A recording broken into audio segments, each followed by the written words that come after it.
मुलगी, का रोज फेऱ्या मारतोस माझ्या घराजवळून? आपलं तर ब्रेकअप झालंय आता. मुलगा, डबळं घेऊन वावरात जात असतो. हागणं पण बंद करू का आता?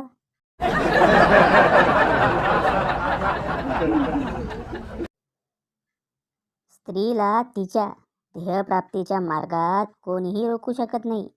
फक्त रस्त्यात मैत्रीण भेटायला नको.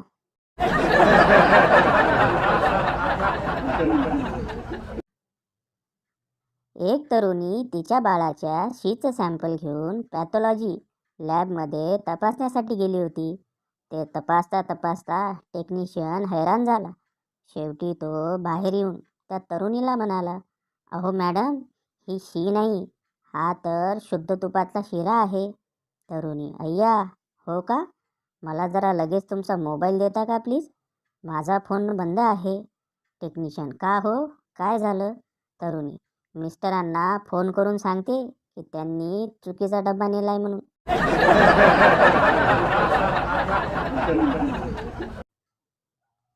माझा जानू जेवला का पासून ते कुत्र्या तूच माझ्या मागे लागला होतास पर्यंतचा निखळ प्रवास म्हणजेच प्रेमविवाह.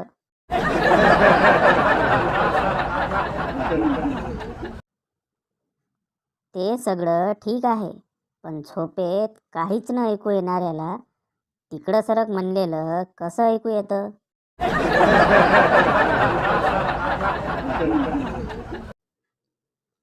लोक प्रेमात पडतात आणि मी रोज कोणत्या ना कोणत्या अडचणीत.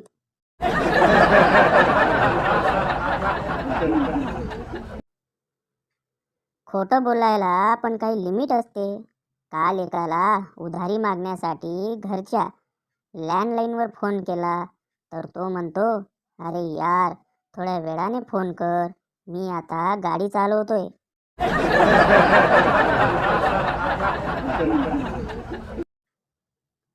एक मुलगी होती, बिना तिचं नाव होतं. ती खूप हुशार होती. ती दाताची डॉक्टर झाली. तिने दवाखाना टाकला आणि दवाखान्याला हौसेने स्वतःचं नाव दिलं, बिना दातांचा दवाखाना.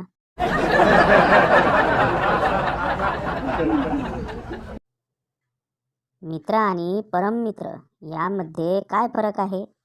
हायवेवर बाईकवरून जाताना मित्र, अरे हळू चालव, पडू आपण. परममित्र, अबे पळव जोरात, समोरच्या स्कॉर्पिओ मधली पोरगी लाईन देते.